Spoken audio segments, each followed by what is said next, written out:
What's up? How you doing tonight? What's happening? Man, I appreciate you taking time to do the interview with Hype Magazine. I was just saying, this is normally when I thank Jerry and Jus Jay for letting us do the SBR Talk Series. So, you know, it's finally nice to say it in person. But honestly, thank you so much for all you've done for me and Stop Beef from Radio and everything you've done. So we're going to get into it. But to get started, can you tell the fans and listeners who you are and where you're from? Give me 2 seconds. Yep.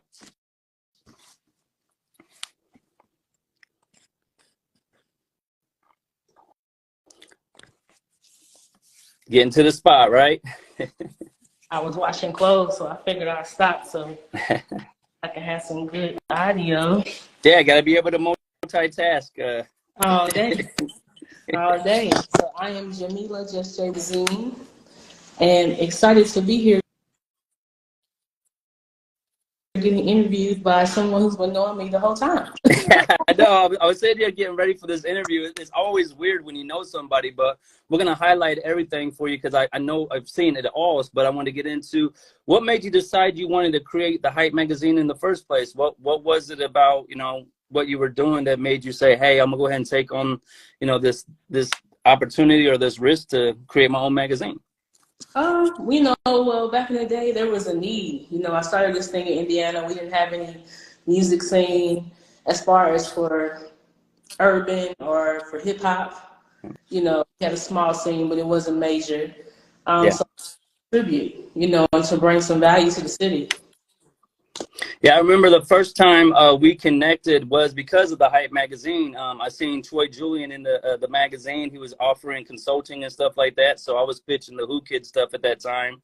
And he brought us together for the Indiana Black Expo. And I got a chance to meet you and Lucky for the very first time. I was like, it was such an honor because, like I said, I picked up your magazine in Broad Ripple. And I was like, yo, this is from Indianapolis. Like, how did she create this? You know, it was such a big deal. But with you being from Indianapolis, how did you create the Hype Magazine? Like I said, there wasn't a lot of opportunities out here, no other magazines and stuff like that, except for the bigger publications. So how did you go about getting that started in the first place? Well, first we were writing through a spot called Geist. So it's like a really upscale area in Indiana.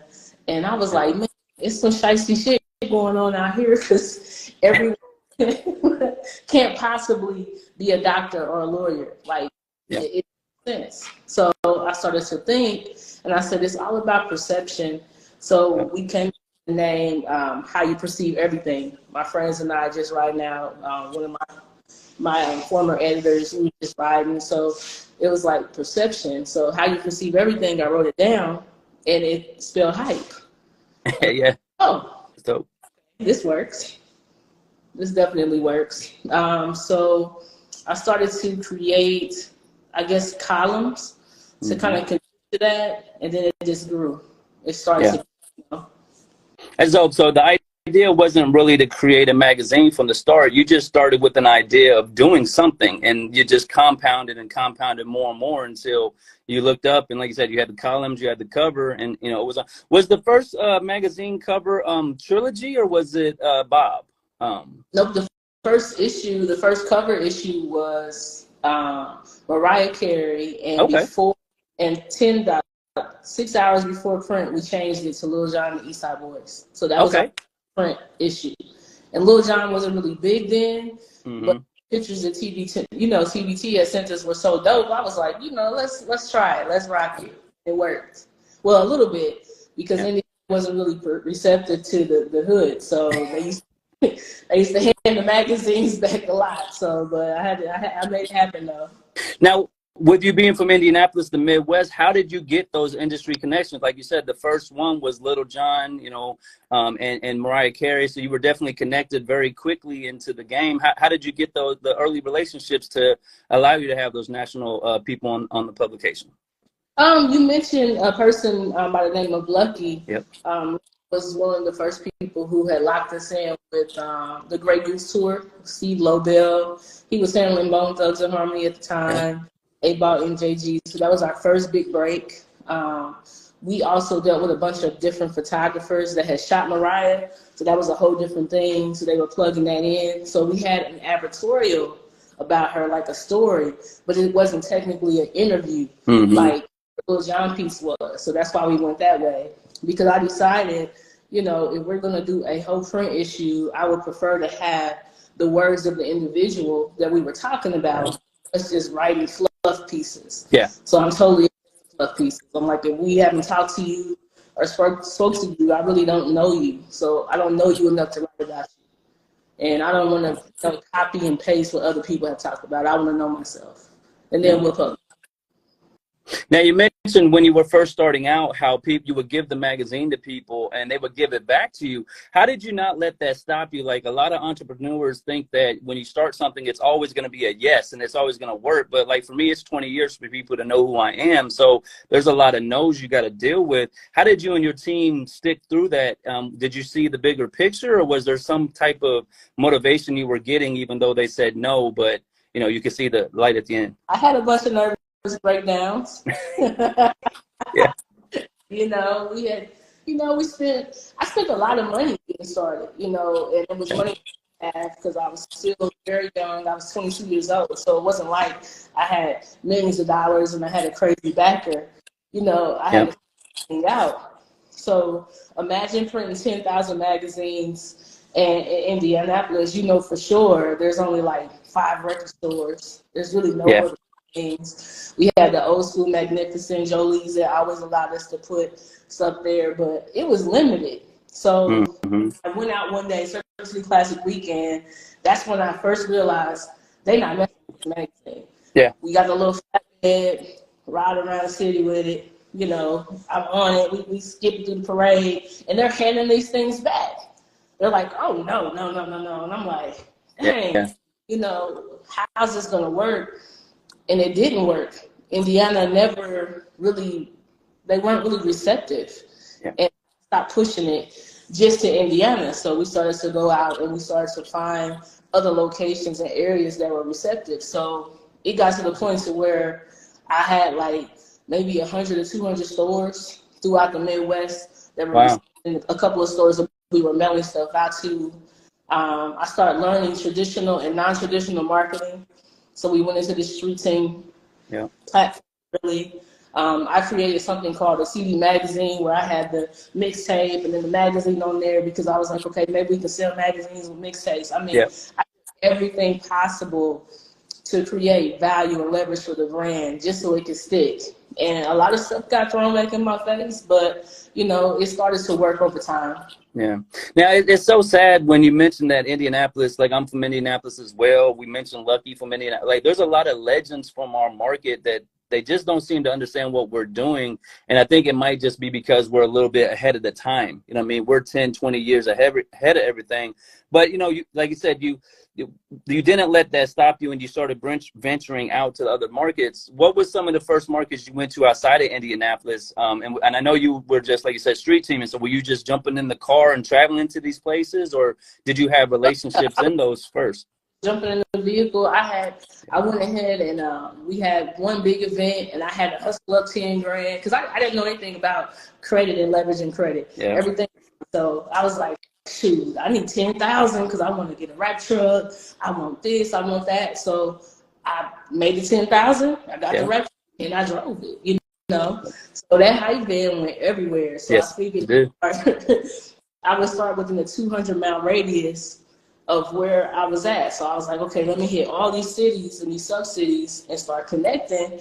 And it worked. So I just stayed within the states right around. And then it started to kind of branch out more. I found myself driving to Texas and driving to New York, doing trips just to show up at events, taking shots. Show up, just crazy stuff, man, just to get this thing going. So it was a lot. Yes, at Hype, I remember my friend Shadow Inc. He was so proud when he got to be on the cover of it, and we're showing pictures and all that. That was right around the time we were doing Beauty and the Beast. We started that, and you were a major part in that as well because you were very big on, if you're going to do this, Matt, make sure the image is what you want it to be. Like you're always very big on presentation and creating the right image for that. So I want to thank you for that. And then Stop Beef and Start Eating. When we released that, you were like, yo, hold up, that cover is not going to work for what you guys have got planned. you came through and blessed that for us. So you've always been someone who's helped other people. What is it about yourself you think that makes you want to do that? You're like, a lot of people in this industry are only worried about me and worried about what you can do, I can do for myself, but you've always had a heart where you've looked out for a lot of people. What is it you think about yourself that lets you do that? I mean, just my upbringing. I mean, we came up, I came up in the Meadows, school 11. Meadows, yeah. Schools, we struggled. My family, we struggled. So if I could lend an opportunity to someone else not to struggle, then that's what I do. Because a lot of times the OGs, they kind of dangled opportunities in our face. They never really said, well, this is how. So I say, well, I don't like this, I don't like that. I come to you and say, hey, I don't care for that cover. I'm going to redesign it for you real quick so it can look better. I always came with a solution and not a nag or just a letdown. I came with, let me fix that so we can move on. Yeah, I remember that's when first time we did business really was with the World Star and Q situation. Q, we were working on doing the launch. He's like, yo, I need a graphic. I need a website. I was like, hold up. I know the best person in the world. I hit you up, you know what I mean? And the rest is history. But it just goes to show, like, you don't big time that type of situation. Anybody else that created World Star Hip Hop, that would be the main thing they talk about. With you and me, we're both kind of like, all right, cool. But what else have we done? And I mean, and you've done so much things. The Rainbow Affair magazine, that's another passion of yours. What made you take on that? You had the Hype magazine, so you already knew what it was how hard it was for the first publication. So what made you decide to go that route? And I believe that one really was a major hit very quickly for you. So how gratifying was it to know the risk paid off for you? I started that because I used to do all the LGBT parties and team parties. So the LGBT scene, they didn't have anything to represent for the LGBT, let alone the entertainment culture of the LGBT. So it was a need for it. So I put it out because it was very difficult to streamline an LGBT platform with hip hop music, because I want the LGBT community to feel free to be who they are. I don't want to say, oh, tone down your pictures or change this over or do this. I'm always be who you are. So I created that platform so they, so LGBT can just be free and do whatever they want.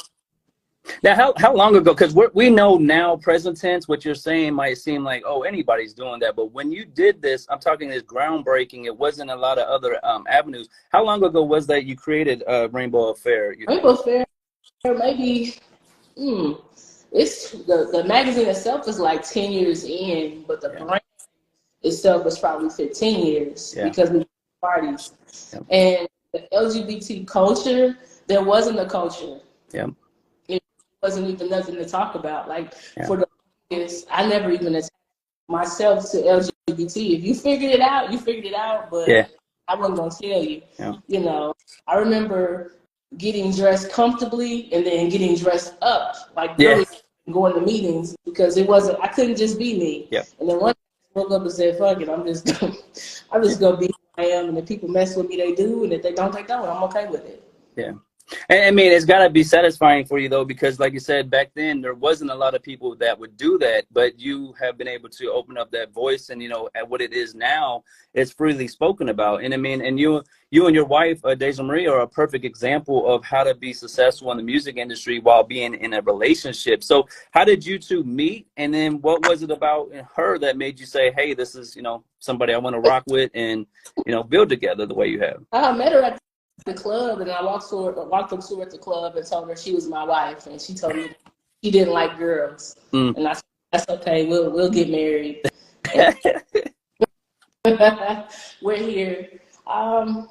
The togetherness and the entertainment business and the relationship, man, it's the most difficult thing ever.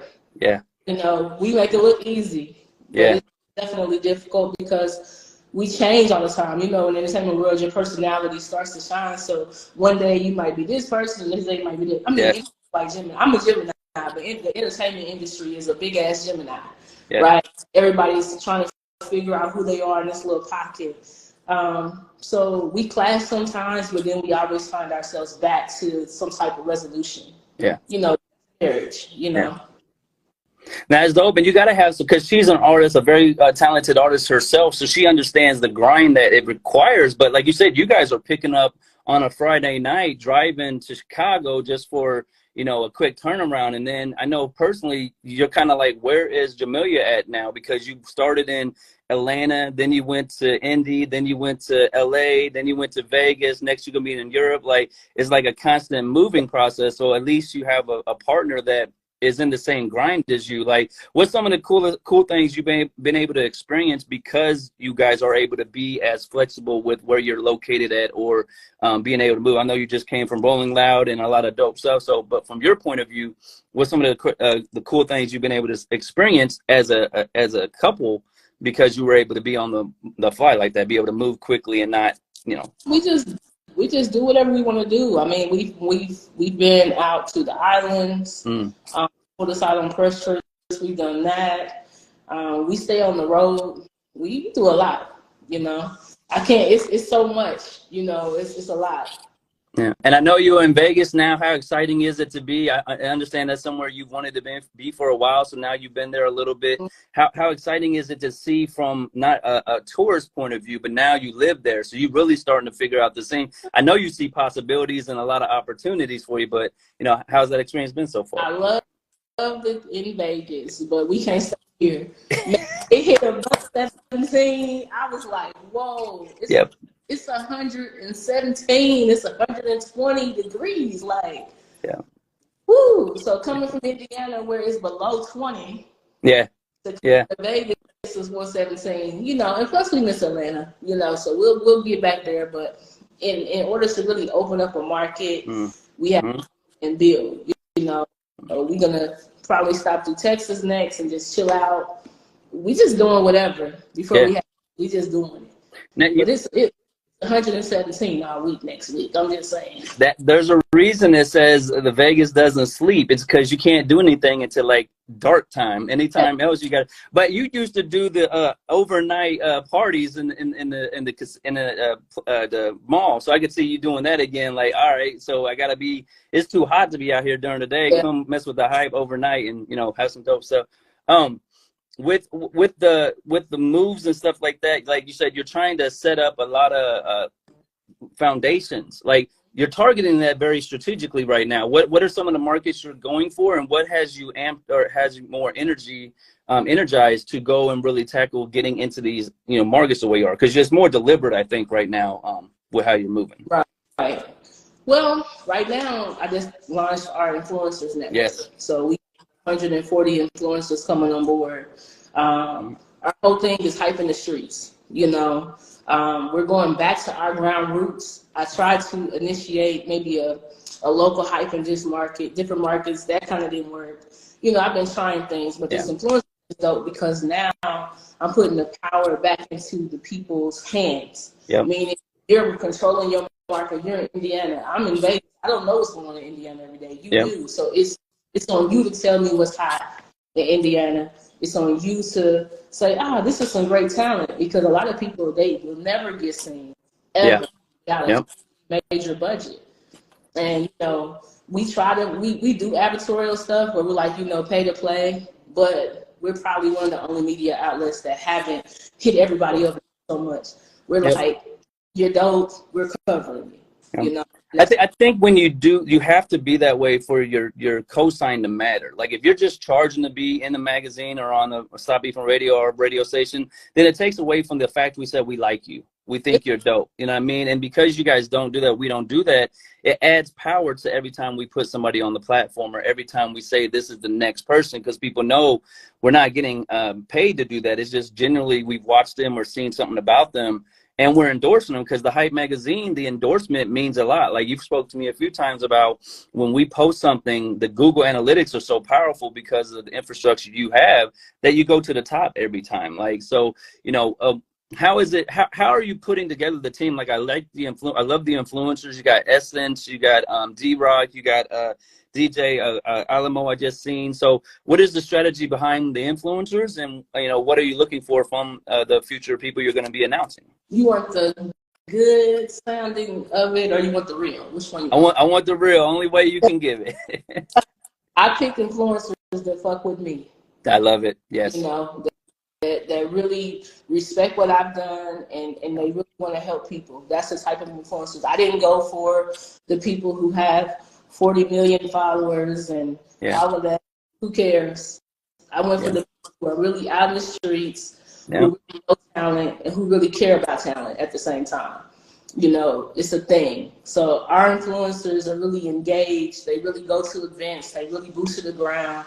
They're not influencers where they sit around and search for what's on the screen. They really in the clubs. They really locked in. So those are the influencers that I chose. They're not trying to tell you how they think something can be done, but they've lived it multiple times over and over again, and you know they can give you that information.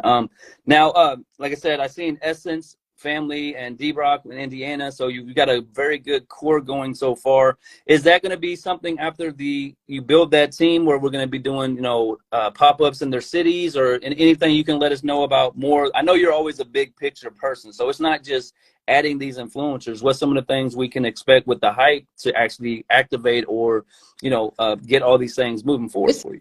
The same thing that we've always been doing. We're just going to activate in the streets. We're going to be present, and mainly, like I said, it's going to be instant news for artists. That don't happen. It takes so long for a regional artist to get some shine, and they're actually dope, but people don't really care. So we're trying to get it to where people get excited about new fresh talent like they used to. Yeah, I love it.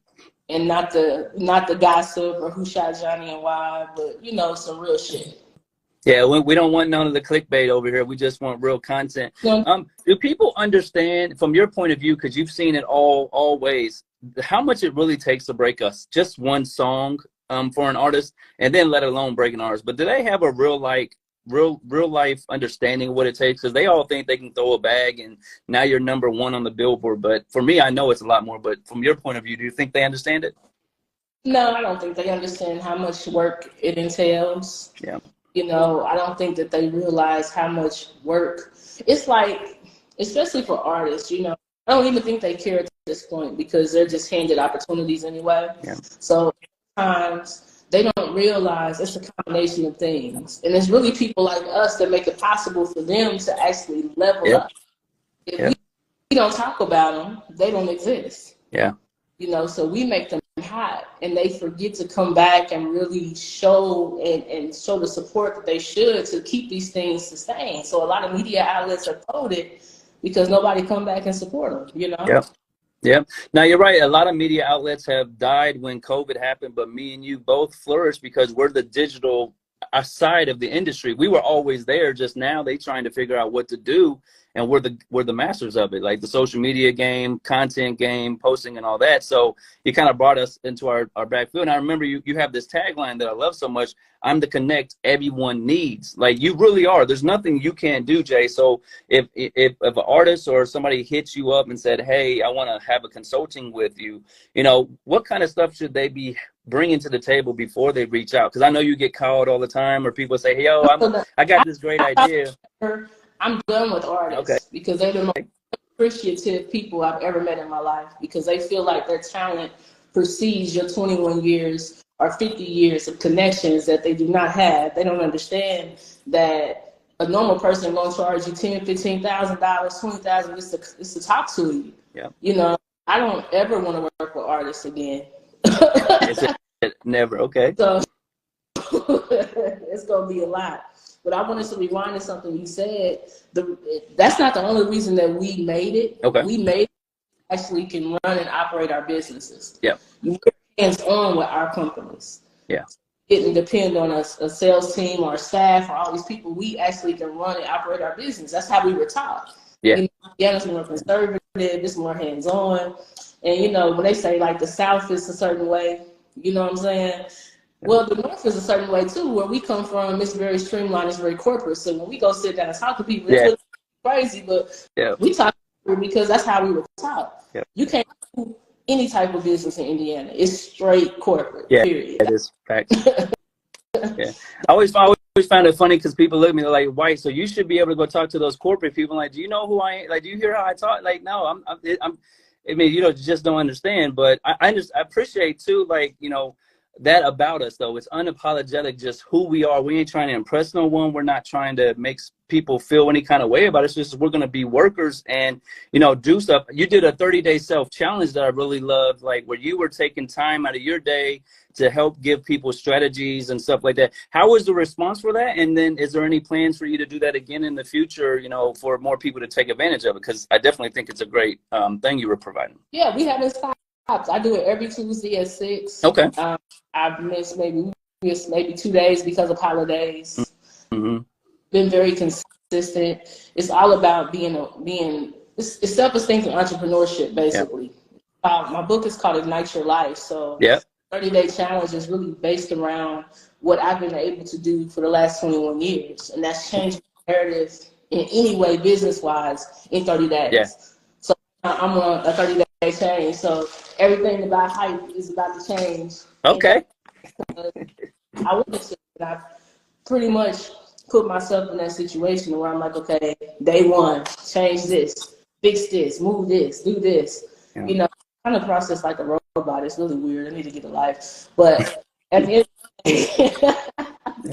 end of the day, I have a mission. Yep. And that mission but me. So I put this whole 30-day challenge together to challenge myself to be great. Because I'm always challenging other people, but nobody was challenging me. Because they got it together. She good. But I'm like, damn, sometimes I need a little encouragement too to get up and do it. Because I don't be wanting to get to it every day. Yeah. Okay, so I thought it was just a 30-day period, but it's still ongoing. So we're going to make sure to tune into that. Ignite Your Life. You're an author. You've got 2 books. What was the thought process to actually write the book and put it out? Because a lot of people have dreams of being an author, but you actually not only created the book, but you put it out and then have sold it and had some great success from it. So what was the thought process when you decided to, you know, take that step? Well, my first book is about time management. I co-authored that with Dr. William Harrison. So everything is about time for me, you know. I used to joke with my cousin about time. And he's like, what do you do the most? And I was being funny one day, but I did a random thing. I said a random thing. I won't repeat it on live, but it got 2 hours a day. So the 80-year life expectancy, I was like, damn. Let's say 2 hours in transit. You literally spend about 8 years of your life driving your car, you know? Yeah. So I was like, time is really precious. So when people call me and I'm short and I'm cutting them off, I'm like, I don't want to keep talking to you about the same thing I talked to you about last week. There's no action. Yep. Why are you talking about the same thing? So time is precious. And then, okay, Deja texted me and said, look at the camera. So that's how I look at the camera. The Ignite Your Life book is really important because self-esteem, entrepreneurship, that's my thing. Like, it's shot down. Like, boy, your self-esteem gets shot, and then you can't even move. You think everything is not good enough, everything you're doing is wrong. So, esteem is shot. You know what I'm saying? So, I wrote that book based off of 10 steps to success in business. I want people to understand what I went through, but I want to cut your time short. I'm like, here's the play, you know? And the first chapter is detox your thinking, like change your mindset all the way together and make sure you're strong enough to sustain the bullshit in the industry. Because people don't feel like you don't have no worth. That's just what people do when they're unhappy, you know? And unfortunately, in our industry, it's a lot of unhappy people. That's facts. And there's a whole bunch of the times where you go somewhere, you come together with your money, you get there, all your hopes and dreams are there, and then it doesn't pan out to be what you thought it was. Like, it still was a successful experience, but the plug wasn't the plug, you know what I mean? And you just got to roll with the punches in the industry. Now, with the Ignite Your Life and the maximum results, like you said, it's really big on time. What are some ways that maybe artists or entrepreneurs or business people that you know, like 1 or 2 things they could eliminate from their schedule that would give them more time? Because I know they waste a lot of time on some BS, but, you know, for your standpoint, what's some things they can maybe eliminate or perfect their processes on that would give them more time? They can eliminate procrastination. A lot of times when you wake up in the morning, and I know this has happened to a lot of people, I was going to do that. So by 12, 1 o'clock, your whole day done got screwed up. And had you did one thing, it would be done. Yep. You know, procrastination is the first thing. Another thing about time is, like I said, talking to people. It's like, I got a 5-minute call with Jus Jay. Yeah. If you're not paying me and I'm not paying you, why do we have to talk for an hour? Yes. It's not necessary. It's weird. It's like, this is a business day. If you want some personal time, I'm good with that. But invite me out to dinner. Let's go. But to sit up on my phone Monday through Friday for an hour talking to me about your woes and what you could have did or should have did, it's frustrating. Yeah. Just do it, you know.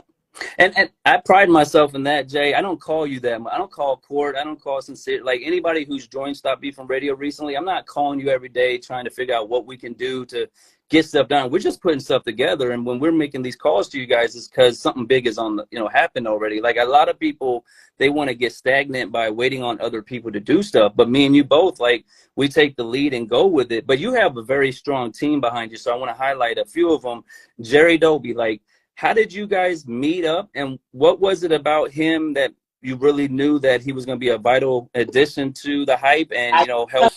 Oh, Jerry threatened my life. Like, I was ignoring his calls. I was like, man, I don't want nobody else on the team. I don't want nobody else. Yeah. And he said, no, you gonna talk to me. I want to be a part of the team. And I was like, man, if you can call me with the cocky and arrogantness that he called me with, I feel like, yeah, you can rock with me.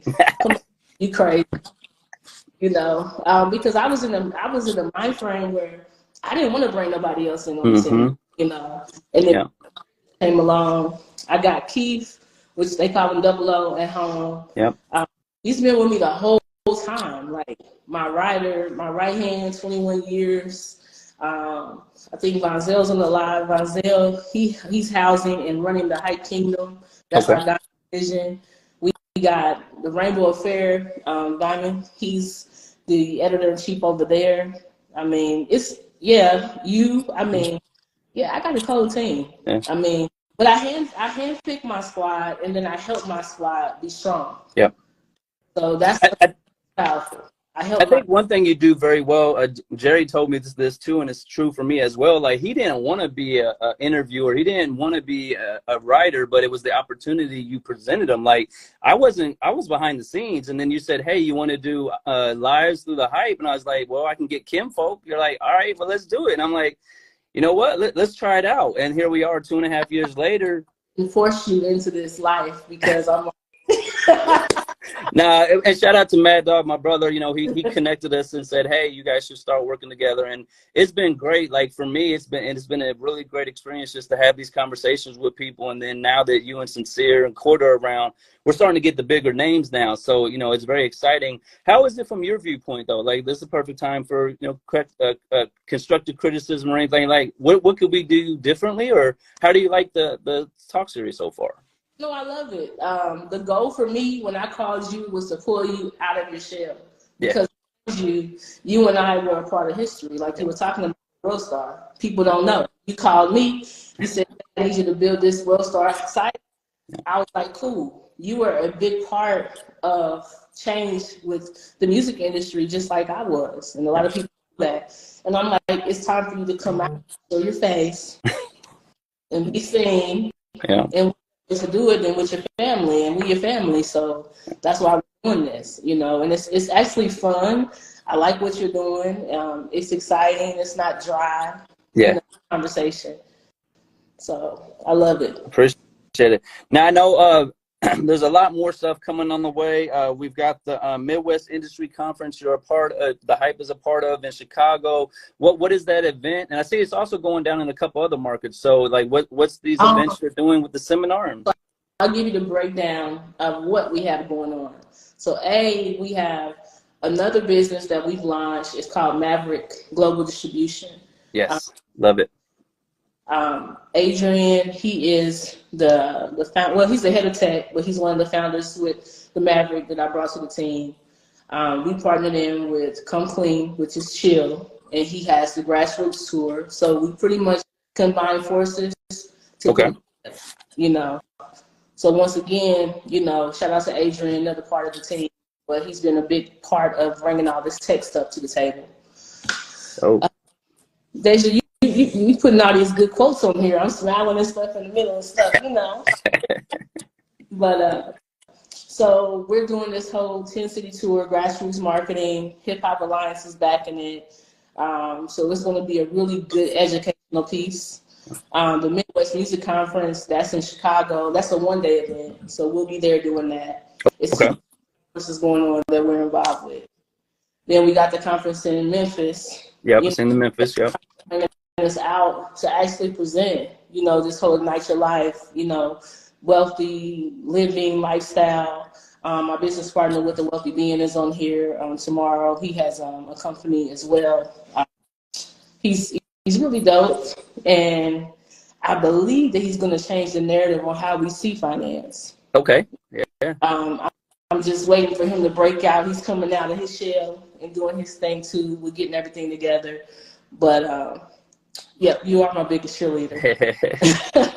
So speaking of finance, like I definitely was thinking, first thing we should do for you, Jay, is everybody should hit up Earn Your Leisure and tell them they need to have you on the show, because if you're talking about Black excellence and entrepreneurship, finances, like it only makes sense. We got Ian Dunlap coming later next month, but you know, I mean, hopefully we can get that for you. And then InvestFest is right around the corner, so you know, what I mean, it would make sense, especially with it being in Atlanta. But is that something you have more aspirations for now? Is like you getting out there more publicly and getting on these bigger platforms to build not just you but the hype brand more?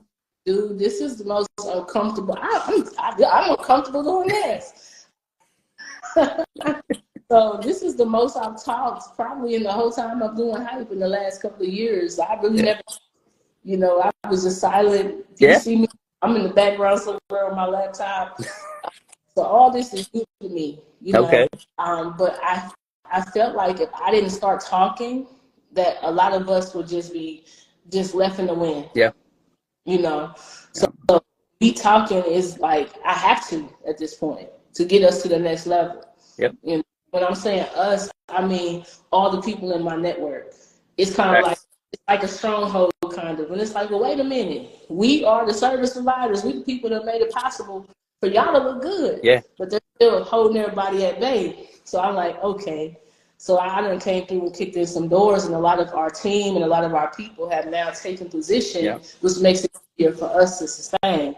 So that's where I'm at. Nah, definitely. And remember, you told me it made me come out of my shell a little bit. Wait till I get done with you. At least everybody is, because just like I said, I don't like talking. I'm not really, you know, I'm not a public speaker. That's not my thing. I'm just like, do it or not. You know? So this is all new to me, but I'm gonna make it happen though. Now, also you got Terrence T. Reck. You know, he does the Wednesdays on Facebook Live. He's doing some really dope stuff with TMZ. So another person you put in position. What was it about T. Reck that made you really start, you know, wanting to rock with him and everything he's doing? And how proud are you to see all the accomplishments he has right now, from the TMZ to the 13 years in? Everybody on our team got some longevity than me. I'm locked in with everybody. Terrence needed the opportunity. He was in Alabama, you know, his country, or the Indiana. And he just needed that opportunity, you know what I'm saying, to be seen. And a lot of people didn't believe in what he could do, but I seen it, you know. It's like, oh, you can get, you know, when we started doing the DJ dance party, everybody's like, well, why can't you get, you know, such and such? He could do business. I said, but I don't want such and such. I want T-Rex. Yeah. And we will train T-Rex on what to do. So when we first started rocking with him, we were showing him how to get his swag together, dress a little bit different, approach. So, you know, so he done got in the gym. He's done Tech-9'd it out. He's in his own. But that was from a team. So versus us just kind of throwing him to the wind, you know, and trying to go find somebody bigger. We just helped, you know, and now he's great. Well, and one thing you've always prided yourself on is who cares how many people are there, just who is there. Like you and I know that there's games you can play on the internet right now that change stuff, but you can tell who has real power.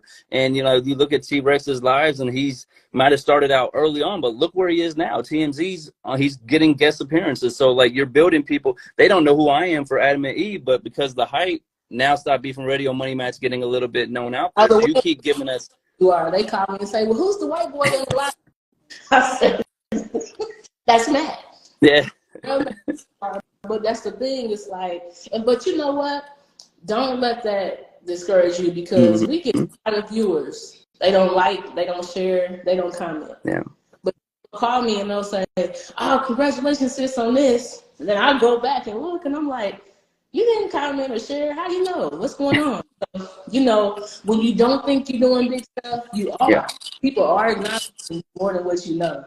You know, we just got self-esteem come in. Well, I'm waiting on the merchandise so I can go get that shirt done because I've heard there's some big moves, you know, with Roku and stuff like that. So we've got that. But I want to get into now All-Star 2024. It's coming to Indianapolis. You know what I mean? Yeah. It's a proud moment for both of us because we mentioned how the city kind of wasn't paying attention to who we are and what we've done. But now it's our moment because I don't know about you, but my phone's on flood right now on people trying to come to the city. So what's the hype got coming and how exciting is it to know that the All-Star game is coming home and, you know, you get to be a major partner? Well, we did a partnership with Highball ENT. David, of course, I'm one of the partners in that, and we got Club Industry for 3 days. Yeah. So we're going to lock that in. We haven't announced that, but we're just talking about it. Okay. So we're going to do some red carpet. We're going to bring a little bit of Atlanta, a little bit of Hollywood, a little bit of Indiana. They need to see how it's done. Feel it, you know. That's what me and Sincere were talking about, like beer and tacos, Hollapalooza, you know, Fuck It Fest with Trap. Like, let's bring some of the people we already have these relationships with and just bring them home. And I mean, that would turn the city up to another level just because. Major people from the Midwest. We know, I mean, everybody, people from the Midwest. And, you know, we've done our thing. No, I agree. Now, what's some of the things? You got any more books coming? Like, is there anything? I know you're a busy person, and we went over the schedule, but on your calendar, what's some of the major dates you have circled coming up that we can, you know, look out for or support you? I have so much coming. I know. Yeah. Let me see. I mean, the biggest thing for me is just, for the next 6 months is making sure that you guys have all the tools that you need to level up and to leverage into the different sectors of the industry that we want to be in. Yeah. Because right now we controlling our own narrative on where we want to. So I've really been focusing on that. Focusing on, I think, more development of the program itself because it did get picked up as a college curriculum. So I'm really focused on how to leverage that into the industry. You know, just to help people get funded before they go into the stress mode of grind. Yeah. Because it sucks. You know, I used to be like, I grind hard, but I don't have to work grind no more because I realized I grinded myself into stress. Yeah. And you know, loss of time. Yeah. So we don't have to do that if we get funded, if we understand credit and we understand wealth building, if we understand how to wrap ourselves up into trust. If we understand that stuff, we don't have to go through these hardships. Yeah. So that's why I stopped a lot of things because I'm like, the magazine is where it's going to be. Yeah. If you know the hype, if you don't, that's on you because you should know a magazine that's been around 21 years if you're stepping into the industry. Yeah. If you brand, that's shame on you. So at this point, I'm not trying to get out here and keep saying, do you know about the hype magazine? I don't care about the hype magazine. Now I'm just trying to get out here to say, you know, how can I help you and extend an arm to you to help give you a way in without spending 10 to 20 years of your life? Yeah. You know, gray hairs in your head. You know how many people we done buried since we started this business? Yeah, that was sad.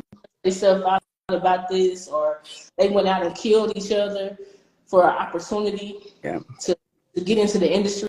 People really killing each other for this. Yeah. You know, and all it really is lack of education. So if you learn your business, you don't have to go kill somebody to get a check or rob a bank or take from someone else. You don't even got to scam. Well, we always say, let's stop beef and start eating. There's enough for everybody. Like everybody acts like, you know, it's only a little bit of a puzzle, a piece of pie available. But no, if you unify and you create these platforms like you're doing and what we're doing, there's a big piece of pie gonna come your way. But people fighting over those small things. I think a lot of times too, they get caught up in the excitement of going to these events. Like 9 times out of 10, they go to the event just to stand out in the parking lot and say they were there. And they're not really in their networking. I know you've done a lot of networking. What's some things people could do better when they're at these conferences, or if they go to, you know, the Midwest Industry Conference? Like 1 or 2 things they should do when they're there to make it actually a successful appearance, not just saying they're there for pictures and, you know, that. Consulting session earlier because my girl had called and she has an artist that she's working with. Because I will help from time to time. Yeah. But an offering. What is your offering? Yeah. We get it in music, but what else? What's your other superpower? What's your value? Yeah. You know, I don't really care about your music as much as I do care about your business ethic. Yeah. You know, how you're going to move forward with me. Yeah. So me and you can come together. You're an artist, but you tell me, look, I'm an artist, but I also have a degree in finance, or I also have 2 restaurants, yep. Or I also have a book. I'm like, well, shit, that's an offering. Yep. You walk in, you know, and you're dealing with a bunch of artists. Sometimes as an artist, you got to be able to know when to back off. Yeah, facts. I've gotten farther in rooms just by being the person in the back quiet, and they start looking at me like, well, who are you? Why are you even standing there? And then that allows me to have the real conversation. But if you run up to them, be all starstruck and stuff like that, then, you know, it has, you started really early on with Miami Mike, you know, with Soulja Boy and all them. Like, can we give a little bit of the history? Because I want you to get your flowers a little bit, Jay. You've been a part of breaking some of the biggest artists we know today, and you're humble about it. But I know Soulja was one of them. But how did that opportunity present itself, and how great is it to know you guys still have this great relationship all these years later, because it was good business and, you know, a mutual benefit for each person, I think. We was having team parties back then, so our team was the first to bring him to the city. Yeah. We're the first to do a cover story and really to cover him, and we just supported and helped build that out over the years. Anything Mike's needed, we've always supported. Years later, he hit me and said, "I have a dope artist, I Heart Memphis," and he hit me with this thing, "Hit the Quan," and I was like, "Okay," you know, because I don't particularly get into it. Yeah. Everybody else is not. Yep, facts. Stuff out the city, passing stuff out, and they hitting the Quan. I'm like, well, whatever works. So I got to platinum flags with Mike just by being a part of that team and helping to push things and do what I needed to do to support, you know. What is something you and your team look at for the next cover artist or next cover business? I see you got Papoose this month. You know, shout out to him with the TuneCore situation. What's some of the things you guys are looking for before you pick somebody for a cover artist? I just want talent. Mm-hmm. I don't calling me asking me why we put such and such on the cover. Yeah. You know, I don't like that. So we have a cover option to sell, but you can't just buy it. Yeah, facts. Or we just gonna say no. Because I'm not about to get embarrassed by people putting black ass on the cover. We're not doing it. And I tell people all the time, I can sing and rap, so I'm gonna put your artist on the cover, and he can't really do what I can do. Then I might as well put myself on there, and I ain't never doing it. So, have you ever been on the cover? No. Come on now, that's when you get really gully with it. You put you and Jerry on the cover, and then just sit back and watch the haters. No, that's whack. We probably can do a team cover, but one with just me on it, not necessary. Well, that's because right now you're still in your shell, but once we start doing this promo run of all these different podcasts and you become this major star, then it's going to benefit to have Jus Jay on the cover of the Hype. I don't want my own cover. I want somebody else's cover. Okay, there you go. Well, that's a good question. So as being the Hype magazine, are you open to other magazine publications and stuff like that? Yep, I've done some. Okay. One thing that I do that other people may not, anybody starting a magazine, I always help them. Yes. I always the ropes. You know, I'm not worried about you competing with me because I'm 21 years ahead of you. And not just 21 years ahead of you with a magazine. I'm 21 years ahead of you with resources and knowledge. Yep.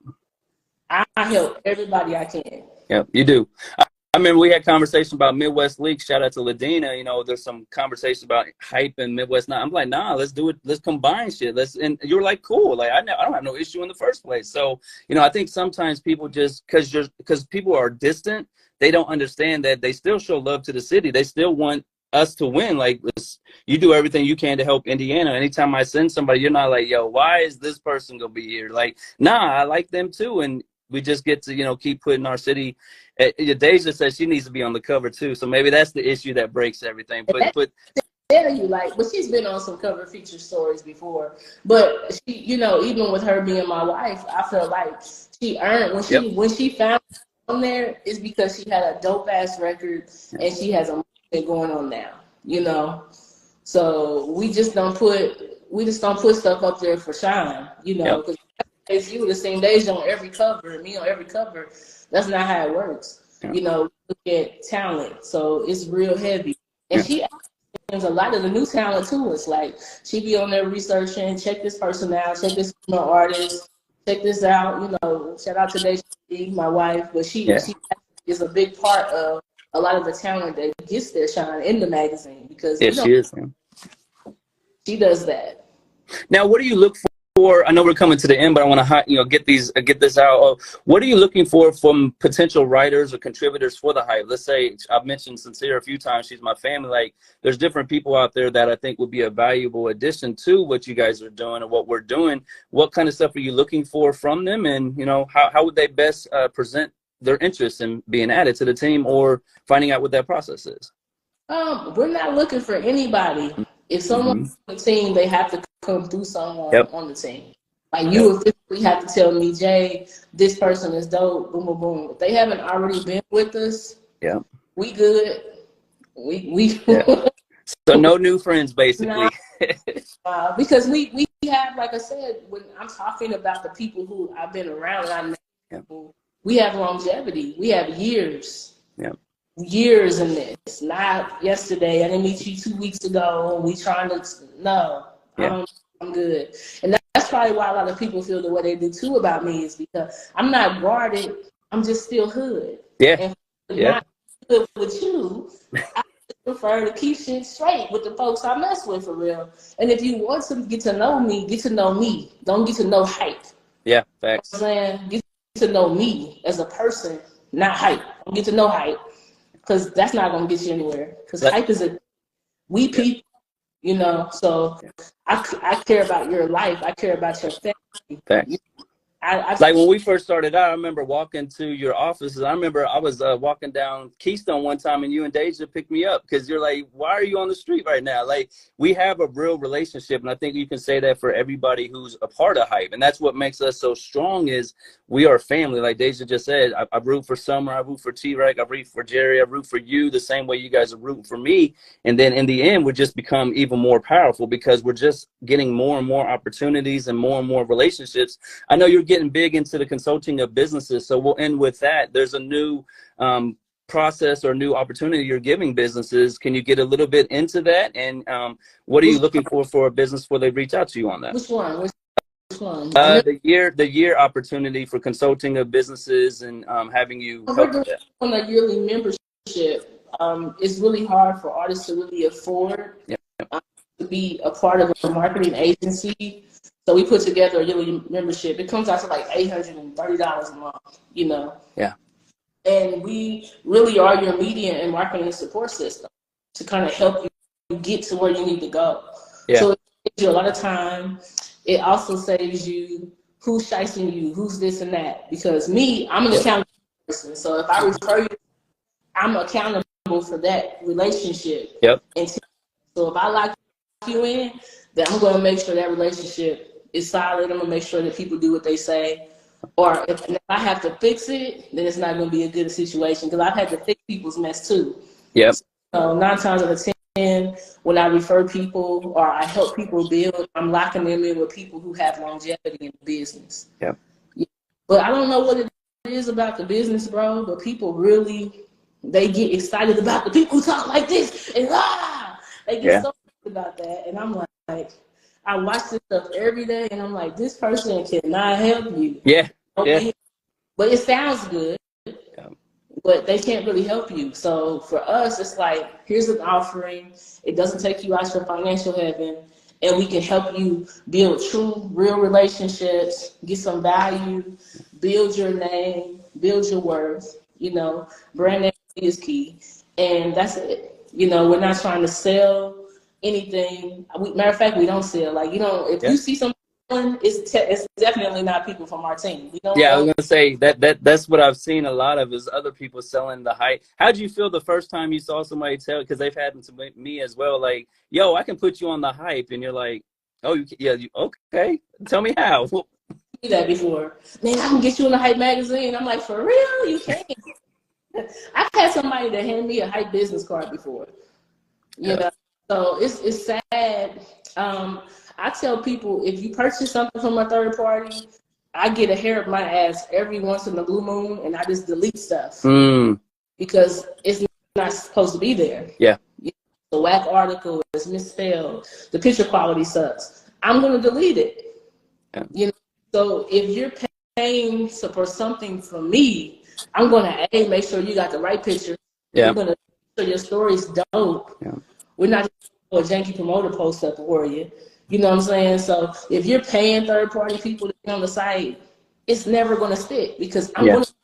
Me personally, I'm gonna wake up in the morning because I'm a web tech too. People don't know that. I design.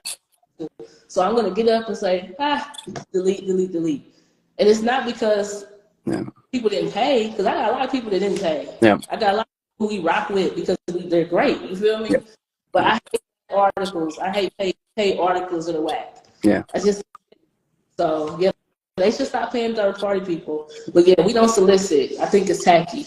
Well, and the other thing I really like that you do, Jay, is you're upfront with your prices. Like, I went to your website, went down to your services, and it's there. Like, you're not trying to shyster nobody. You're not trying to get somebody to get the hookup or anything like that. Like, if you want and this is how I know if somebody's serious about their business. If they know how business works, go put that advertising budget for your taxes and get Jay to do your marketing for you.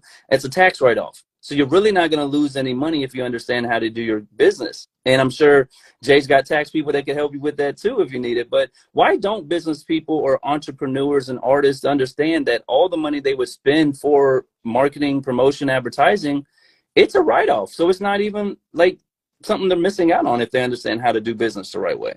It's the same thing. It's like what I said earlier. It's the uninformed. People don't, you know. I've ran hype for 10, 15, but about 10 years, I would say 10, where I really didn't know nothing about none of that. I was just on go. Yep. And so folks started tapping my shoulder. My wife mainly was like, "What are you doing?" Because she's all, "You need to get this together." I'm like, "Man, I'm out here. I get this money." You know, that doesn't get you anywhere far. So I had to learn business. Yep. So jump into it. It's 2-3 parts to this. Running your business and operational function of your business are two different things. Yeah. And I didn't understand that. So that's what it is. They hustling. Everybody's hustling. And that's why people feel scammed because you're a half-assed businessman. Yeah. How's a person going to really do business and due diligence for your brand or your business if they don't even know how to put paperwork in place? You know what I'm saying? Yeah. So ain't just a quick hustle. You know, people, here's cash, here's this, here's that. And then, man, I didn't get what I was supposed to get. And another thing, too, I said this because I was on, what was that one? I did No Jumper. Okay. I did. And we were talking, and I was saying that a lot of people, they don't get scammed. They just don't understand the business. Yep, facts. So you bought shit out of order. You don't need a write-up in the Hype magazine. Yeah. Don't even have a photo shoot. Yeah. Why? Why are you doing a write-up? Why are you doing a write-up if you don't even have your publishing straight or a bank account for that matter? Yeah. Or a site to send people back to for SEO purposes. Instagram ain't your website. Yeah. No, but so many people think it is. They think that's where you sell all your product. They think that's where you get all your advertisement. They don't understand you use Instagram to promote your website. You use it to drive traffic there. You know, right now we're dealing with Threads is being relaunched. You know, are you taking advantage of this launch of Threads? And what are some of the things you and the Hype are going to be doing, you think, to maximize this newfound energy over there? I don't know, this social media stuff is funny to me. I just be like, whatever. Yeah. It's 50 million social media outlets, right? Yeah. But our platform, with or without promotions, we're not going to fall under 2,000 views, period. Yeah. We have real fans. Yeah.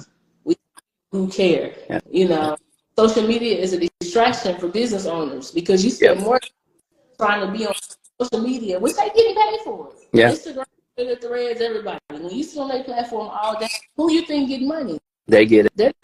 Yeah. They get money. Yeah. They get it every time you sit on there. They getting paid, and you're not getting paid because you have nowhere to send your clients to. So that's what I'm saying. Like these artists, they feel like they're getting scammed, but they're not. Yeah, they just don't even know what they're getting. And I think that's why it's so great for them to come to you directly. As we discussed, you've got 21 years of experience and relationships that they don't have, and you have the know-how and the expertise of how to do it the right way. So, you know, my passion is making sure artists don't get scammed or dealing with the people that, like you said, are the loudmouth people in the room, but really don't have any plugs. You're the connect everyone needs. They don't want to work with me. It's like boot camp. They don't want to work with me. I'm calling you at 6 in the morning. Mm-hmm. I'm figuring out what your game plan is. I'm asking you what's up. We on the road. We traveling. We doing street promo. You passing out flyers. We in the rap. I don't care what we doing, but it ain't damn sure sitting on here tweeting. I'm not shit. If we're out here trying to really get to the business, we're tweeting. We're in the streets. We sweating a little bit. Yep. You know what I'm saying? Yep. If you want to sit back and get it, because all these artists, they get it real quick, they get an investor, they own, that one hit, they lit. And then, man, let COVID hit. Facts. And people always trying to borrow money because they really don't have any money. They living on borrowed time. Yep. They're living between the advances. They're living for the next advance. A lot of these artists on these major labels, they only get it if they have a good project. So a lot of times they say, I've been shelved. It's just the label ain't paying you for the project. And what's the difference between you getting a $150,000 advance from the label and $150,000 from the bank? Yeah. A loan. Well, they're scared of that word loan, though. They don't understand that the deal with the label is a loan. But, you know. Loan. So you getting all high and mighty with me. You got to pay that shit back. And then when you can't pay it back, you back to the same Joe Bobby that you was before you got the check. Yeah. But if you stop and listen long enough to work for what you're going to get, you won't step back every other day. Nope. They want to go out. They want to flex. They want to this. They want to that. Jay, you want to do this? Jay, nah, I'm good because I'm 45 and I'm retired by 50. I won't be a 50-year-old rapper. Yeah. Dropping an album. Yeah. And I'm not knocking a 50-year-old rapper, but I'm just saying. People used to say to me, "Oh, you in print still?" And I say, "Is your CD in Best Buy?" Yeah. They like, no. I'm like, no. Why would I print a magazine $100,000 a year? You ain't even bought a magazine in 10 years. Nobody sits on the damn toilet reading the magazine no more. They on their phones. Well, and that's another way you were an innovator is you were one of the first magazines to go fully digital. Like, what was it? What was the thought process behind that, and how satisfying it now to see how everything has moved digital? You were ahead of the curve, but I'm sure there was naysayers and all that when you were doing it. It was people that were confused. They didn't understand what I was doing. Yeah. I would come and sit in the office, and I would be like, you know, because we had all that stuff in the beginning. You remember we had a real high-profile office. It was just crazy. Yeah. But I was making about $30,000 a month. Just people coming in, dropping stacks of money, say, do this. Yeah. And I'm like, okay, boop, boop, boop, you know what I'm saying? So, yeah. I don't even know how to explain it. The digital era, talking to people who didn't understand business was like talking to a wall. Yeah. So they would laugh. Yeah. I don't email, sis. I don't understand what you're saying. I'm like, I'm taking the JPEGs and I'm putting them on the side of page 1 and 4 so the people across the country can see this with or without having a physical copy. Yeah. They didn't like the digital side. But I'm like, look, you know, I get such people that's looking at this, you know. And shout out to Jim. So let me tell you about Jim. Jim would be a guy that I've never met in my life. Okay. He's an old white guy. I've never met him in my life. He taught me web design. It helped me type site. So, right. I don't know what this man looks like still to this day. We'll email from time to time. okay. And I saved his life. You know how? How? Because the day he stayed and helped me with the hype was the day that he took off work, 9/11. Oh, wow. He works in the kitchen. Wow. Ain't that crazy? Yeah, that's amazing. And he took off work to help me. So we were the first web portal that had all the Flash and everything moving. And it was crazy, you know. People just really liked it. But it was too far away from what we weren't ready for. You know, what is this? This is weird. Matter of fact, I'm weird now. Everybody calls me weird. This is weird. This is weird, Jay. I don't understand it. And then I started with the scan codes in 2012. They're just now doing that stuff now. You know, it sucks to be innovative. Does it make it hard for you to, because like, you know, with us, we were a podcast before people knew what a podcast was. So now it's like, do we go back because everybody finally caught up? Or do you keep innovating? So are you looking at it now like everybody's gone digital? So are you doing NFT next? Are you doing like any kind of futuristic? Enjoy the fact that I am right on time. There you go. I don't want to be innovative anymore. I've been on a bunch of conference calls, and the innovation of a person, that person is usually face down in the ground, tired. And I've been a person for years. So I decided I'm not going to keep being an innovator. You know, I'm just going to chill. So, you know, even with the digital cover, they laughed my ass. Boy, you should have seen the emails that we were getting back with people laughing at us and stuff. And now GQ has GQ hype. What was the digital cover? It's terrible. I'm like, y'all laughed at me. Y'all said this. I think I still got some of those screenshots too of people asking me, what is this? This is stupid. Yeah. But I mean, look where you are now. You made that, and you're right. I'm an innovator too, but I'm kind of on the same thing. Like, let me do Mondays and Thursdays on the hype, and we're just gonna see what happens next. Like, eventually, you got to stop trying to think of the future and just live in the present. I think that's one thing you're doing an amazing job of, is you're living in the present. We mentioned you were in Atlanta, you've been in LA, you've been in Vegas. Like, let's leave the people with, what's the biggest difference you've seen from promotion when you're in Atlanta versus an LA artist versus a Vegas artist? Like, what's some of the things that the people who promote the right way do better? Atlanta, hands down, nobody can top Atlanta. Okay. The promotion. That is a different grind. Atlanta entertainment industry is like New York's retail industry. It's get it. So when I'm coming out here to these different areas, it's like being in Indiana in 2013. It's like just way behind. Like, I'm in Vegas now, and it's shocking to me. I'm like, they're behind. Be lit. Nope. Ghost town. When it comes to the entertainment industry, they got everything out. Same thing is going on in Broad Ripple right now. Same thing is going on here in Vegas. Yeah, fact. You got promoter's license, $3,000. You gotta have this. You can't do this. You can't perform and do that. You know, you can't even gamble here. Wow. Got it on lock so much. You can't do the lottery here. You got to go outside this county to do lottery. Yeah. So it's all about gambling here. I love it, but it's not for an entertainer. I think sometimes too that makes it hard because like I've been in LA for BET Awards, you've been in Atlanta, you see what really goes on when it comes time to promotion, and then an artist comes to you and tells you, well, I'm going hard with my promotion. Like, well, where's your flyers? Where are your poster boards? Where's your digital? Like, they just don't understand it, so they feel like you're talking to them in another language. You're like, no, I'm telling you what I seen Nipsey Hussle with a truck wrap for his album release. Like, what kind of things are you doing? But because you've been able to experience it, it makes it seem like to you it's just common sense. Yeah. But to everybody else, it's like, no follow up either. Like, for me, it's crazy because I get treated like a local person all the time. Because I'll go into a venue and I'll shake somebody's head, whether they know me or not. Nice, let's talk, let's rap. So as soon as I get on the phone, they say, so what you got going on? So what's going on? It is here. So then I hit them with 65 flexes, and then we get an even conversation now. Mm-hmm. Okay, down a little bit. Let's talk. I do 100, 200 discovery calls a week, just to open communication with new people. I still have a backpack right here with flyers in it. Ah, okay. Still hand to hand. Yeah. So, you know what I'm saying?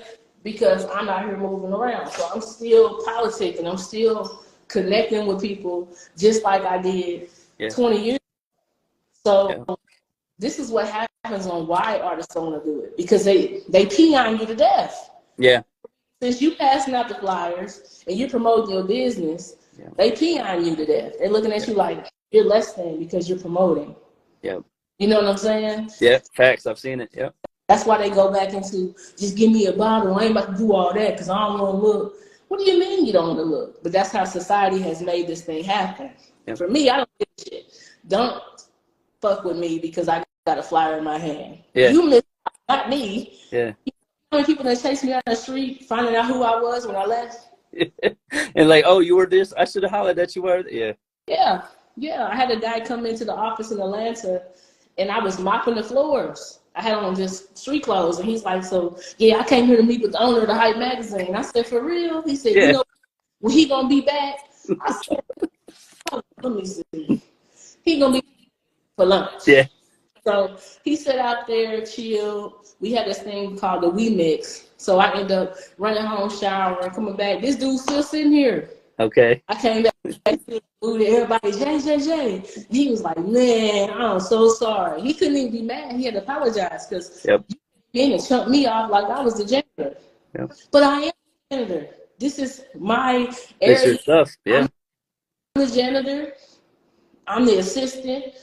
You know what I'm saying? I'm the computer worker. Whatever it takes is my business. Yeah. Why clean my bathroom? I want my people to come and feel clean. Well, because they've seen so many other people that, you know, act like they're bigger than them. Same thing for me. I'll be at open mics and they'll pass out CDs to everybody around me. I'm like, do you know I'm the one that actually plays your music? Do you know I'm the one that will actually make the call for you? But because you don't have a certain look or you don't have a certain bravado. Yeah, I got glasses.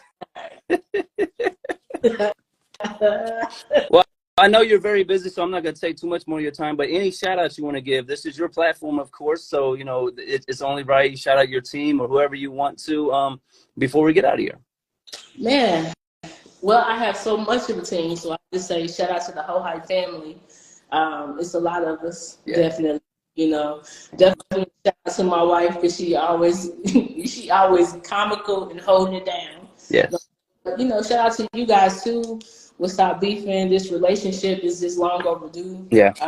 I believe we're going to do a really great service to the Midwest, bringing them out to the world. They need it. And love you too.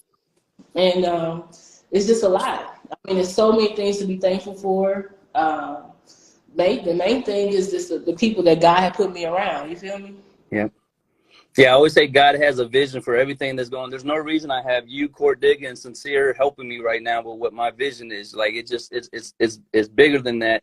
And I see somebody ask when you're going to be in Phoenix. So like if people are trying to find out when you're going to be speaking at the next place or any events, like, or if they want to request you to come to an event, so like I said, I can see you getting out there on your public speaking a little more. So if they want to invite you to some stuff, what would be the best way to contact you besides Instagram? I'm putting my email in here now.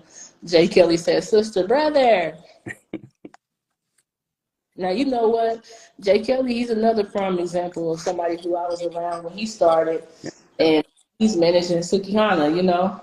Oh, wow. Dope. He started out as an artist. He's still an artist. He still got dope records.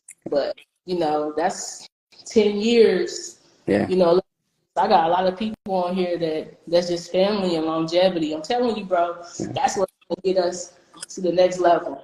You know, we may have been, I wouldn't say we were last, but we took a little longer to catch the other people because we chose to go the way the others didn't go. Like, staying out of people's business. You know, I don't get in close to folks' business. Yep. What you do, you ain't got to worry about that with us. We don't do that. Yep. We don't want none of that. Yep. Just staying neutral and respectful. So we build our stuff on family and respect. And, you know, right now the society is so sick, you know, they need some healing because everybody's really caught up on all the BS. Yeah. They get more excited about hurting someone than they do about helping someone, and that's scary. So we got to let them go through that. It's like a phase. That's what I call it. The world going through a phase. Everybody on a mission to be hateful right now. So well, hopefully we make it very known that if you want positive energy, you want some uplifting, you know, guidance, consulting, anything that's going to help you better your life, you come to the Hype. If you want all that other bull BS, you go to those other outlets, because we're not on it. Like, that's one thing me and Sincere has made clear to any guests we're going to have is there's no BS. I don't want no hot topics. You can try and bring it up and I'm going to downplay it, because I don't want anything to do with that type of stuff, because we have to be able to, you know, walk around here and not be on the wrong side of the wrong conversation. So we are neutral. Our job is just to help people's story get out there and hopefully make a couple more Kendrick Lamars. And you've mentioned your artists. We've got our artists we've helped, and we'll make the next star together. So before we get out here, the last thing is anything else you want to let people know about you, Jay? Like, you know what I mean? It's everything you've done, all the people you've helped, or just in general for you in general. One thing I'll tell people is I turned down a lot of money to keep this platform safe. Yep. You know, so integrity and drama free is exactly right. You know, not a payola brand, never going to be. It has to make sense for both of us to do things. That's one. I'm JusJay.com. You can go on there, click. I think it's Ignite Your Life, the 30-day challenge on the link. Yep. And then you can go ahead and register for tomorrow's call. You know, tomorrow's call is lit. We do Tuesdays at 6 o'clock PST time. Okay. And we talk about wealth building. I got mentors that come on. So if you have a question about your business, they answer it transparent. Yeah. You know, so it's the biggest offering in the world, because you're not going to learn about trust and irrevocable trust and how to leverage your assets, how to structure your business, tax questions. You're not going to get that for free nowhere else. But every Tuesday, 2 hours. Now, I always tell people on the call these folks off the call. They don't got nothing to do with me. Yeah, they're going to. But 2 hours every Tuesday, if you have structure and strategy for your brand, you can bring it to the call and folks will help you with no problem. Definitely. Well, I appreciate your time tonight, and I hope you have a great night. I don't want to get off your show. I just want to sit here all night. Oh, I mean, it's your. I mean, next time we'll have to have Deja on. I mean, we'll get up. I don't know if Sincere told you, but we booked until like August now. But we'll definitely get Deja on, and you know, a lot more stuff's coming. It's exciting to just see they're starting to see that we're a good platform. No BS. So, you know, more of the people are going to come here, and hopefully you'll you know, whoever you want us to do too, just let us know so we can have them on, and we keep giving some dope interviews for the fans. Yep. All I want is just, like I said, positive energy, positive vibes, and, you know, just for us to be good. We 21 years in now, no fights. No fights. Yeah. No fights at our clubs and venues, no gunshots, none of that. Can't beat it. And see, that's what the city should be paying us homage for, is because you are a magazine from Indianapolis, Indiana. You have a positive outlet. You're worldwide recognized, and is it just because they don't know? Is it like something we need to do at home to get them more familiar with? I know you don't care, but you know, just thinking outside the box while we're here, like, are there things we could be doing as a team or people who support you to help them know all that you and the Hype have done? I think for Indiana, on a personal level, they don't want that type of voice. Yeah. To realize over the years, they like the confusion. They like locking out the music scene. They like, you see what I'm saying? Yeah. Because I've tried, even when Julia Carson was alive, and they all the stuff down there in Broad Ripple before, and I had to go speak on behalf of the whole hip hop culture. Yeah, I remember that. Balls, nets out of the damn parks because they didn't want people playing basketball. It got real. If you're not from Indiana, you don't know real shit. Yeah. You know? Okay, we've had some real stuff, some real racist shit, some real shit, period. We've had to deal with. And I just don't think that they want to see a positive urban outlet come out of it. Defeats the purpose of what they stand for. You know, they look at music and urban as this is bad. But you got to think how many shows we had in Broadway, but we never had problems ever. Yep. That gunfire and no hype events, Yep. and we had a bigger platform there. We just had type of energy, you know.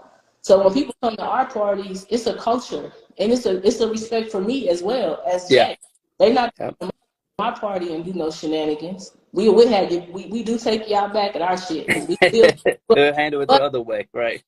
At the end of the day, they came on a respect thing for me. I built respect for the culture. You built respect for the culture. So when they come in to a Stop Beefing event, they're not going to do all the shenanigans because they respect you and James. Yep. So, and they know if they know that we're the only voice they have, kind of. So if you turn us off, then there is no voice. You know what I mean? It's not like everybody's looking for the talent right now. So you're right. Also, I don't feel like that they overlooked it at all. The whole city knows. I work with a lot of people in the city daily, still helping them. I think that it's draining to try to get out there. Yeah. You know, and I guess when you're getting the Lifetime Achievement Award from the president himself, like, it kind of puts the stuff in a little perspective. Like, do you even does it even matter that they're not recognized? I'm the same way with Indiana for Stop Beefing Radio. They'll never know what we do, but we're in a lot of different countries and they know what we do. So eventually they'll figure it out, and then they'll say, oh, we were always supporting you guys from day one. Are you ready for that conversation when it's you're a household name, and then people from Indiana saying, well, I was supporting her when she was at Keystone Road? Grasshopper now. No, but October 20th we do the ceremony for the Lifetime Achievement Award, the President Award, in LA. Okay. Excited. Once again, I'm like, okay, I gotta do this speech. I gotta talk to you before I'm down. I'm not gonna do none of this. But I'm ready. I think that it's a blessing for me to be in that situation, to even have. I've won so many awards over the years. I've gotten a lot of recognition, but never from home. And it's crazy, you know. But it'll happen. I'm not pressing. I'm just.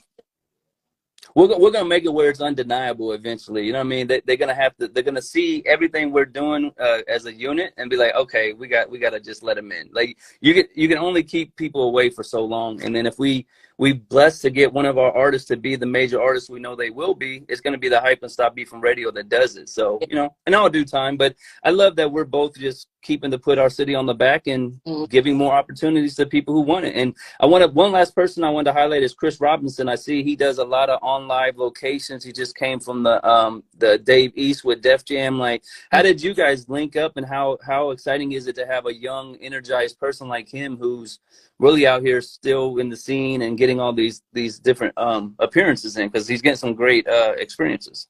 It's him and DJ Killer Key. We call them our little hype fresh. They the youngsters. Okay. So I just took them under my wing and really showing them the way. Yeah. Because they was kind of lost in the sauce, and I'm like, just work with us. We're you safe. Yeah. You know, it was more like with him. He was more always on the defensive because he had never had support. So I just put support in line for him. Now he can leverage. And I'm like, yeah, go. So he's been to all the major events. He's done the Apollo with Drake. He's done stuff with Dave East, Rolling Loud. He's done more stuff in his short time with Hype than I did the first 10 years. Because he knew how to move with that press pass. You know what I'm saying? So he's in it. And he's right there in New York. So that's our youngster on the squad. So this morning we had an hour powwow. He's been through a lot in his life.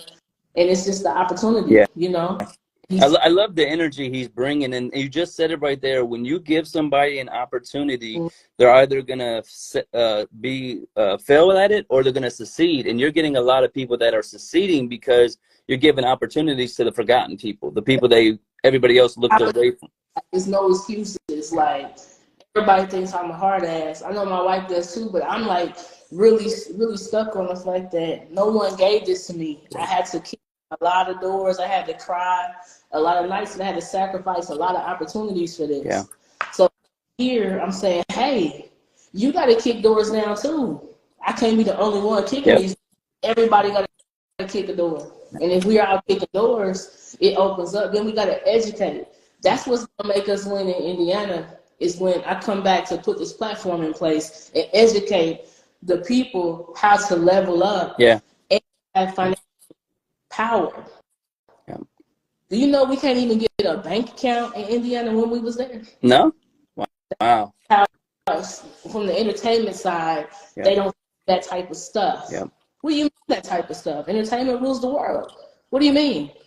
Yeah. Well, I know in Indiana they've been throwing around money pretty for any entertainment stuff you bring, but you're like, they're not giving it to the urban side of things. Like we've pitched a couple things, but they want more, a different crowd right now. Right. But what has to change basically in a nutshell is just the education of the business community when it comes to entertainment in Indiana. It has to change. People are so far behind with understanding how to get to the next level. Yeah. Do you know I'm talking to people that we helped years ago that's coming to me now still trying, and I'm like, it's 21 years later. Yeah. And you still haven't successfully put out a real project that's actually sticking. You haven't successfully put anything in a national platform. You're still just local. Yeah. And it's me because no one wanted to come out of their comfort zone. Yeah, and nobody wanted to leave 465. That's what me and St. James specialize in. We left the state. You left the state as well to build those real relationships outside. So then you can give it to the, those people, the artists and stuff like that. But you're right. Like nobody would tell people all the time, like there's core DJs going on. There's nerve DJs, next level. Like we can give all kinds of conferences, and you got the Chicago event you're doing. Nobody's going to go because I just don't think they understand the power of leaving your mark. And that goes for any artist that sees this live. You guys don't leave to go to these conferences. And if you go to the conferences, you're too worried about talking to the flashy person than the person in the back with the clipboard. The person in the back with the clipboard is the owner who put together the whole event. But they don't, and that's the problem. Like when I take artists out on a run, I'm going to take you to a place where everybody knows you, so you can fit inside. But then I'm also going to take you to a hostile environment where you know nobody, and you have figure out how to get it and where you fit in. That's the only way you're going to learn.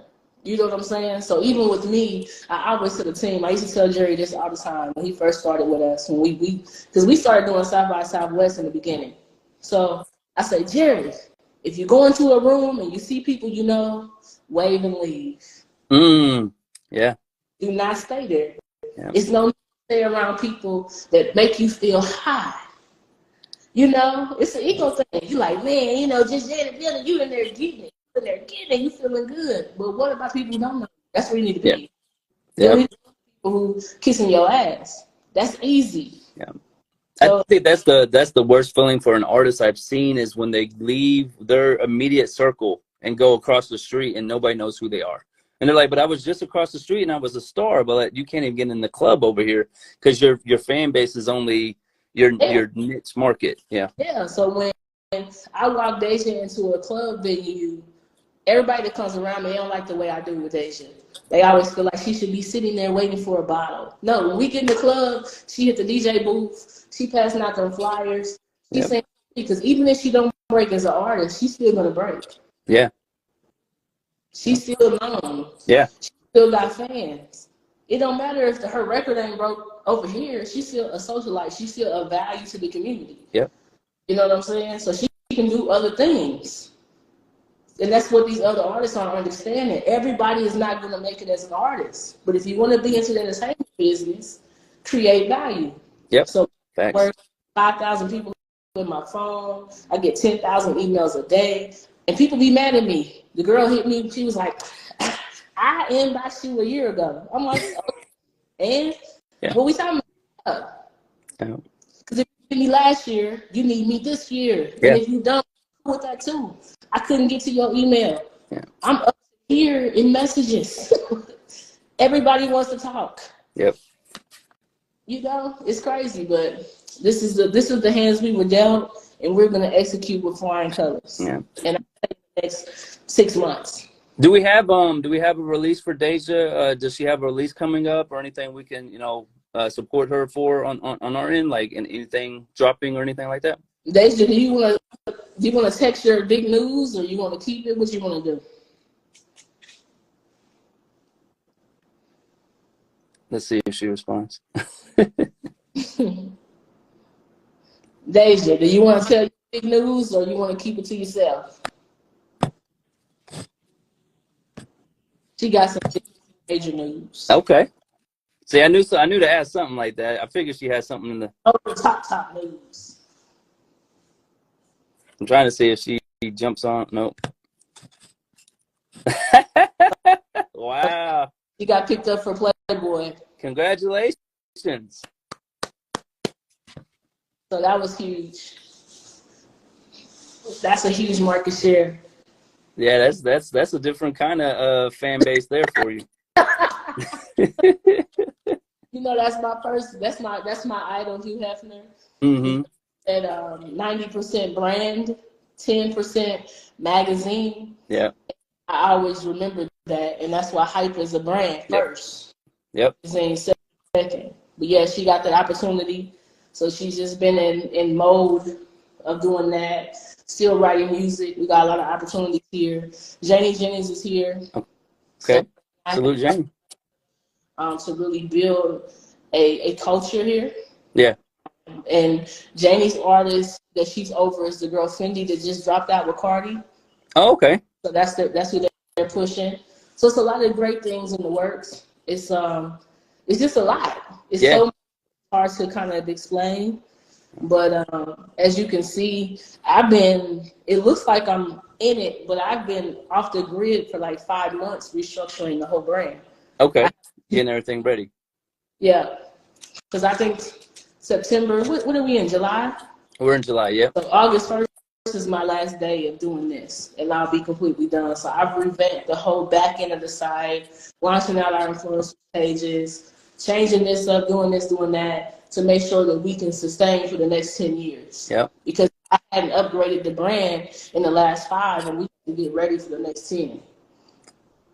So, yeah, people don't understand the amount of work that goes into a successful operation, rebranding and keeping up. Like we mentioned, the threads, there's always something new coming down the pipe. But if you want to stay ahead of the game, you have to constantly be thinking about what to do next. You can't just get comfortable in your situation. You got to keep thinking, hey, what's going to come next, or how can I better my, and like I said, you've revamped that. Do a lot of people understand the amount of work that goes into running the website? They think it's just, probably easy, right? No, it's not. Like, I spend a good hour or 2 a day on the website, making sure everything is functioning, make sure everything is clicking. I got to go back through. We got like 100 contributors, so I go through and check their stuff out, make sure they cut a picture properly, make sure they didn't do this coding, make sure this, and then the labels, they have instant stuff, partnerships with the majors. We got to do daily news. Yeah. So when this drops, we got to be in the same complex, yep. 2 boys, source vibe. The hype is there now. So we can't drop a damn video 8 months later. Yeah. We got to be breaking with everybody else to stay in the trend. So we've been blessed enough to be top 3, which is awesome. Yeah. I believe Anchor is 2 dope boys and hype, So, we're doing great, but it's a lot of work. Yeah, it is.